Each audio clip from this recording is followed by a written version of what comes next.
that you know how to cook eggs, and no one cares that you're riding a bike. That doesn't make you unique. You should know how to cook an egg and ride a bike, right? Well, I don't actually know how to You cook don't eggs, know who but this person is. You don't get a sense of who is he. Like, I also feel like it just sounds awkward. It sounds stilted, right? It sounds like what everybody would do. They're first going to talk about what school they went to, then they're going to talk about how their parents influenced them, then they're going to talk about how their teachers influenced them, right? Everybody's going to talk about that. So you actually need to tell people, like, that's what it goes back to. You need to be passionate about what you're writing about. Like, actually think about it. Don't just say the first thing that comes off the top of your head. Because that's what 95% of people are going to think. That's what comes off the top of their head. So your essay ends up looking like 95% of other people's. You need to actually think about, like, who you are. And you might have, like, an identity crisis for a while. Yep. But soon, like, yeah, when I have to write essays about this, I get really scared because I don't know who I am yet. But you should just think about, like, what kind of person you are and why you're this person. And then you write it honestly, you write actually who you are and why you're this person. And your essay will not only be completely unique, but you'll actually come across as a real person. Like, when I read this, I don't think about who this person actually is. I just know what he does. Yep. It doesn't come off as a person that I actually want to get to know, and actually maybe I would let him in so he could like thrive and like flourish in like my private high school. So Yeah. Kimberly, you have a question. So you're helping her or him essay, right? Yeah. Did you give him some like a brainstorming about how to write it first? I didn't, because I would have if they had asked me, but his essay was due in like 2 days, and then they didn't think his essay was good enough, so they sent it to me last minute and was like, please edit it.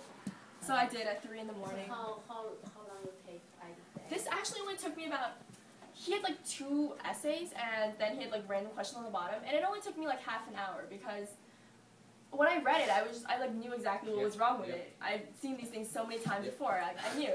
He was just trying to stick something into the prompts. He wasn't actually writing about what he cared about. And he just wrote what everyone else was writing. And he didn't come across as a real person. I grade a lot of college essays, and they write, all the college essays sound exactly the same. They're all a list of accomplishments, of things they're bragging about.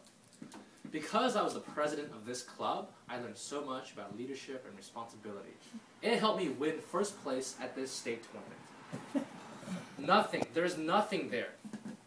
There's no substance. I don't know who you are. Who are you? What do you care about? What makes you you? Nothing. I'll tell you why most people make this mistake. There's 2 reasons why people make this mistake. First, because they don't know what the prompt is asking for. That's good, actually. That's the better of 2 mistakes. That's fixable. You can just say, oh, you know, when they ask for these things, they want you to go deeper. They're looking for something more. You're just listening. The second problem is much, much harder to fix. The second reason why people just write about these laundry lists is because they don't know who they are. They don't know what they value. They don't know what they care about in the world. They don't know what they want to do. A lot of people are like that. Not just now in your age. High schoolers, college students, people who graduate from college, all suffer identity crisis. Who are they? What have they been doing with their lives? What do they care about?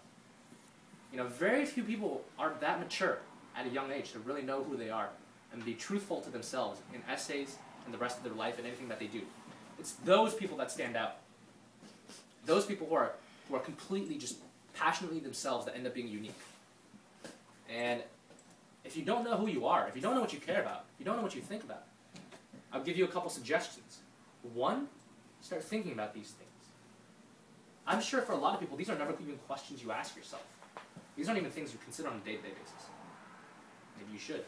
2, have conversations with people. People who do know who they are. Maybe your parents, maybe your siblings, maybe your friends who have seen more concrete identity. Talk to them. Ask them, why do you do these things? Why are you involved in this club? Oh, because I care. Why do you care? Well, I like this thing. Why do you like this thing? Well, because I value integrity, and I see integrity in this club. Why do you value integrity? Because I feel integrity is blah, blah, blah, blah, blah. You know, wow. That's something I've never thought of before. And I believe in that too. You just picked up a piece of yourself. You value integrity. That's who you are. Read. The 3rd suggestion, read. Read a lot of like books that can teach you these things. Not like, you know, fiction books or fantasy books. I'm talking about books that are much more about the deeper side of life. There's a very good book I read recently. It's very, very good. It's called Man's Search for Meaning by a psychologist, very famous psychologist named Viktor Frankl. It's a world bestseller. He recently died. Viktor Frankl survived the Holocaust. He was Jewish. He suffered through the Holocaust in 4 different camps, and he survived. He wrote a very famous book out of it about his life. in the internment camps and what he did to survive and what he gained out of that. A very deep book, but it's also very easy to read because it's a story. It's a personal story. It's very accessible to people. He doesn't write to the scientific community or to the academic community. He writes to the people of the world. It's a very good book about how he found his meaning and how you can find your meaning. And I'm not saying that's the book that will help you unlock the truth to your life.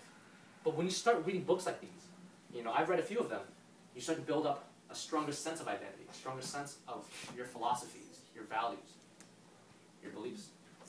And through doing these three things over the course of time, I promise you, you'll be so much more mature, thoughtful, and insightful compared to your peers that it will stand out in everything that you do, including these essays. So can you give us a list of books, you know, for the name, the honor, so we can... Yeah, I could, but I don't want to do that right now. I think Kimberly, let's let Kimberly... Later. Yeah. Yeah, Willie? So could you repeat a few things that was taught to you? Think of these things consistently. Put them into your own life. When you're doing things, think about why you're doing them.